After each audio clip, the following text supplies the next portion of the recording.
Buongiorno, mi chiamo Alberto Sensini, sono un ricercatore postdoc dell'Università di Bologna e oggi presento un brevetto che abbiamo sviluppato all'interno dell'università per la rigenerazione del tessuto tendineo legamentoso. Il brevetto consiste in un dispositivo innovativo in grado di poter rigenerare o sostituire il tessuto tendineo e legamentoso, e l'idea è nata all'interno dell'Università di Bologna da 3 gruppi di ricerca. Il gruppo di ricerca del professor Luca Cristofolini, il gruppo di biomeccanica e il gruppo di elettrofilatura del professor Andrea Zucchelli, per quanto riguarda il Dipartimento di Ingegneria Industriale dell'Università di Bologna, e il gruppo di scienza dei polimeri della professoressa Maria Letizia Foccarete, per quanto riguarda il Dipartimento di Chimica Giacomo Ciamicen. Il brevetto nasce dall'idea, appunto, e dall'esigenza di dover porre una soluzione a quello che è un problema ad oggi clinicamente irrisolto, ovvero la rigenerazione e sostituzione efficace del tessuto tendineo legamentoso a seguito di una lesione. I suoi vantaggi pratici sono innumerevoli. Infatti, grazie alla tecnologia dell'elettrofilatura, che è appunto la tecnologia sulla quale riusciamo a riprodurre questi dispositivi, riusciamo a mimare in maniera praticamente esatta e molto fedele quello che è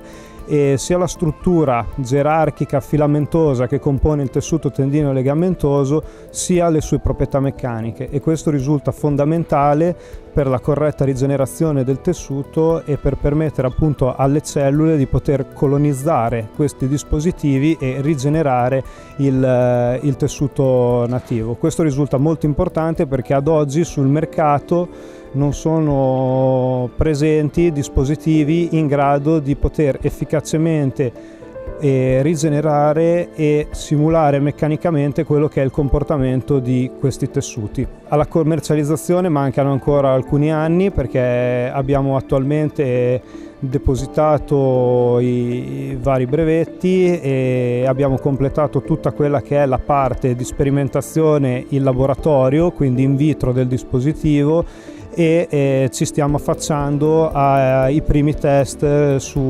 che sono necessariamente indispensabili per poter validare questa tecnologia, ovvero i primi test su animale, e quindi abbiamo ancora bisogno di alcuni anni sicuramente di sperimentazione prima di poterlo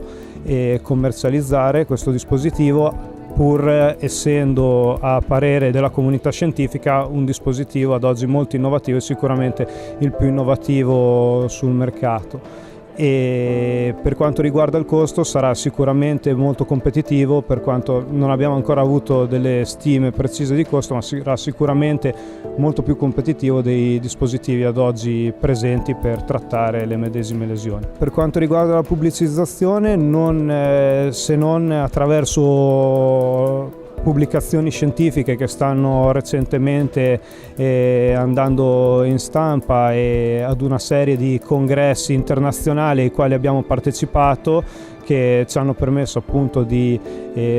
validare, confermare la validità di questo dispositivo da parte della comunità scientifica. Diciamo che la pubblicizzazione è avvenuta da sé, nel senso che quando l'Università di Bologna ha deciso di pubblicare un comunicato stampa sull'avvenuto brevetto deposito di questa invenzione, abbiamo ricevuto un buon riscontro mediatico attraverso tutta una serie di interviste e di articoli su riviste nazionali e anche internazionali di rilievo.